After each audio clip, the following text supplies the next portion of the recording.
Hey guys, welcome back to Stuff and Things for your daily dose of nerd news. On today's episode, we're going to take a look at the weirdness of genetics and how some things are related to other things in weird ways. And after that, appears some species of marsupials decide to just go at it like it's their last day on Earth. So maybe it is.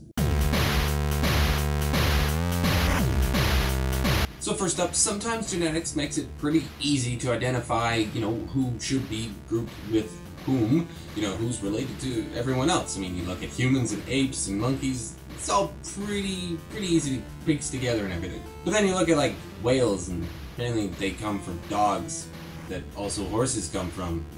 So, what?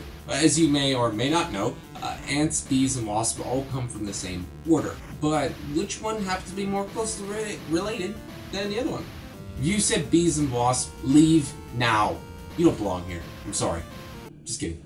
Stay, please. According to a team of researchers who are actually originally going with their hypothesis of ants and wasps being closely related, it actually turns out, no, it's the ants and bees, with wasps being a little more distant. You may be asking yourself, ants, bees, wasps, how are they all related? It actually goes back to the ovipositor. Apparently it got switched over instead of being, depositing eggs. Apparently at some point along the evolution of the order, the ovipositor got changed into some sort of venom deploying mechanism. Or for some species, it just changed, like putting into cracks and stuff. Still, not quite its original function.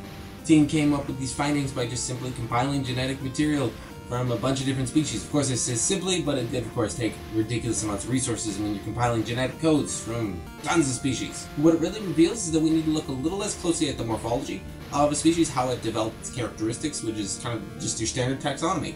The species goes from this kind of beak to this kind of beak, and so forth. But we really need to look at more the social aspects of creatures, like how they treat their young, if there's a division of labor. These kind of traits are actually more linked to evolution in certain ways. I mean, it makes sense. You look at primates. We're social creatures. It's like our defining characteristic. So taxonomists just need to pay more attention to that.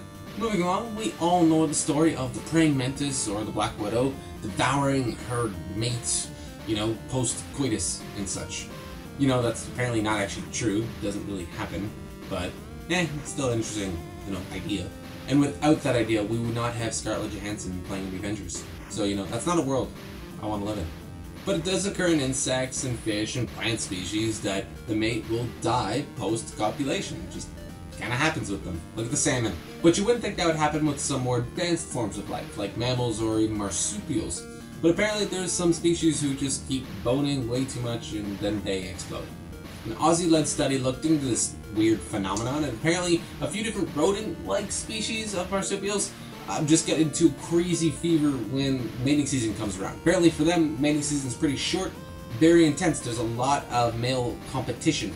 So, when there's a lot of more males competing, females get to take it easy. Well, apparently they would have like copulation and stuff for like 12 to 14 hours in a day with a bunch of different female of their species, is going at it constantly. And of course it's built up a ridiculous amount of testosterone and other hormones in their system, and then their actual muscle fibers just wore out, and they just literally decayed and wore themselves out. Like, they literally wore themselves from so much copulation, they just died. I mean, they got to have sex for 14 hours a day. It's a heck of a trade-off. I mean, literally a bunch of different females. So there's multiple females, lots of guys, probably a weird orgy scene going on. And then they died. And then the females had kids. Oh, those poor women. Didn't have the man there.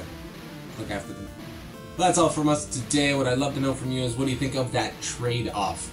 I mean, really, like one mating season, sure, that's a lot, like in a small time frame, but I don't know, it doesn't seem worth it to me. Those poor guys, they got like a whole life of copulation to look forward to, and then no, it's cut short. It's terrible, it's tragic.